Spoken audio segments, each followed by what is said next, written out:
Hi guys, welcome to my YouTube channel. ఈరోజు మీకు ఒక బోధనోపకరణాన్ని మీకు చెప్పాలనుకుంటున్నాను. టీఎల్ఎం ఇది క్యారమ్ బోర్డ్ అని మనందరికీ తెలుసు.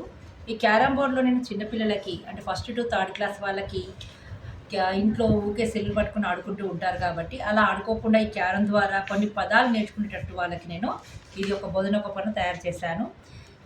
ఈ క్యారంలో ఇక్కడ చూసినట్లయితే ఇటువైపు వచ్చినట్లయితే జంతువుల పేరు చెప్పాలి, ఇక్కడ చూసినట్లయితే పక్షుల పేర్లు. ఇక్కడ ఒకవేళ కైన్ వచ్చిందనుకోండి పక్షుల పేరు చెప్పాల్సి ఉంటుంది. ఇక్కడేమో ఏమైనా ఒత్తు పదాల గురించి చెప్పాల్సి ఉంటుంది.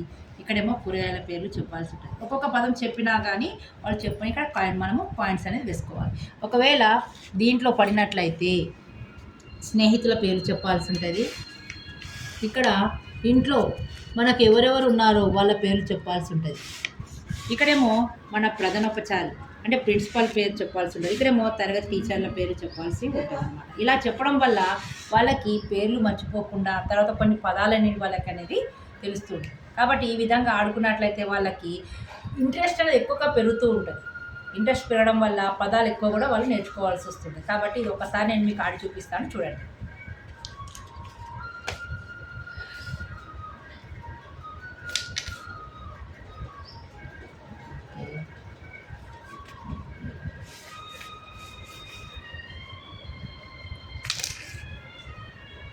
మీకు పక్షుల పేర్లు చెప్పాలి. చెప్పండి పక్షుల పేర్లు.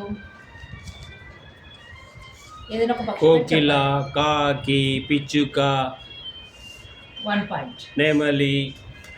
ఓకే, ఇలా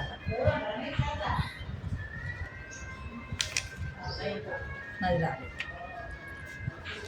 ఇక్కడ నాకేమొచ్చింది, ఏమైనా ఒత్తు పదాలు వచ్చింది. అమ్మ, అన్న, నాన్న, నాకు 1 పాయింట్. ఇలా మనము చేయడం వల్ల ఏమవుతుందంటే పిల్లలకి ఒత్తు పదాలు, పక్షుల పేర్లు, జంతువుల పేర్లు అన్నీ తెలుస్తూ ఉంటాయన్నమాట. ఈ విధంగా ఆడుకున్నట్లయితే వాళ్ళకు కూడా ఇంట్రెస్ట్ అనేది ఎక్కువగా పెరుగుతూ ఉంటుంది. ఆట మీద ఇంట్రెస్ట్ అనేది పెరుగుతూ ఉంటుంది. కాబట్టి మీకు నచ్చినట్లయితే దీన్ని లైక్ చేయండి, షేర్ చేయండి, సబ్స్క్రైబ్ చేయండి. చాలామంది చూస్తున్నారు కానీ నన్ను ఎవరు లైక్ చేయట్లేదు అనిపిస్తుంది, సబ్స్క్రైబ్ చేయట్లేదు అనిపిస్తుంది. ప్లీజ్ సబ్స్క్రైబ్ చేస్తారు కదా అందరూ.